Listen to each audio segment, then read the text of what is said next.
Hey guys, there's been a lot on YouTube of late about people saying, I thought we were friends, others saying you were never my friend, and a lot of bickering going back and forth. Even among people that, maybe to the outside observer, they looked like they got along, like, they seemed to be friendly with each other. I think calling each other friends on the internet, there's nothing wrong with that. I have a lot of people I consider my friend on here, and it's because I talk to them, make comments on their videos. Now again, 99% of them I'll never meet, have never met, never plan to meet.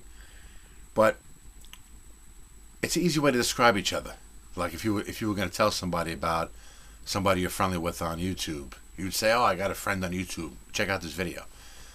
Or you can say, "Oh, I know this guy. He makes videos on YouTube.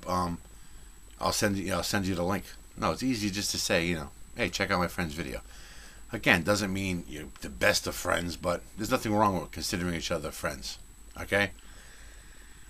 But there's something you have to think about too. In real life, when you physically know somebody, in the real world, you might forgive them for the little infractions, made upon each other. Like, it's not the end of the world. Big deal. All right. He said he was going to pick me up. He didn't show up or whatever. It's not the end of the world. He says something stupid. All right, whatever. But on the internet, when you have that disconnection from each other, where you're talking to somebody around the world and something happens, it's easy for the hammer to fall in that, for instance. Especially when you have the mob-like mentality. Like somebody says something that you disagree with, you might have a bunch of people out of nowhere backing you up, saying, "Yeah, what an asshole. How could he say that? How could he do that?"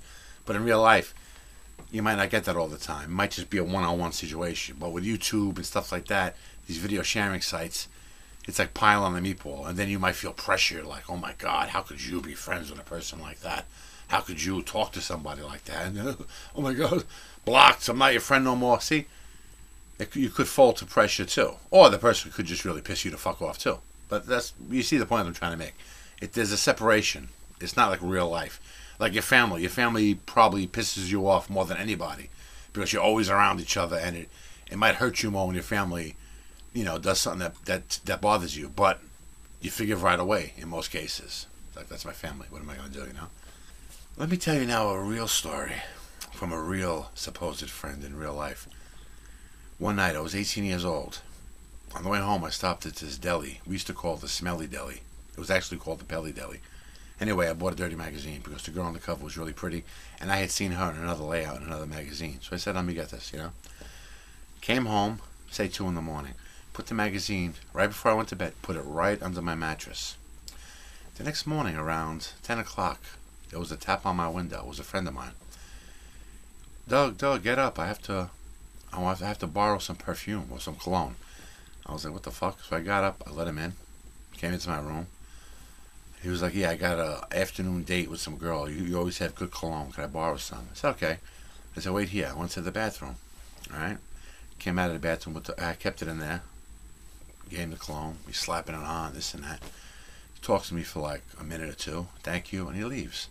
So now that I'm up, I'm like, let me check out my magazine. Lift up the mattress. It's gone.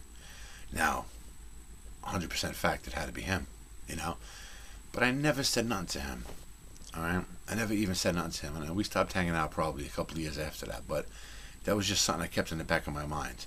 Because he had no idea that I just bought the magazine. He just figured. And I had more of them under there, too, as you can imagine. So he figured I wouldn't even notice, maybe. But it had to be him. There was no other possible explanation. But I tolerated that infraction upon me for years and years. Never even confronted him till this day. Never said nothing. Okay?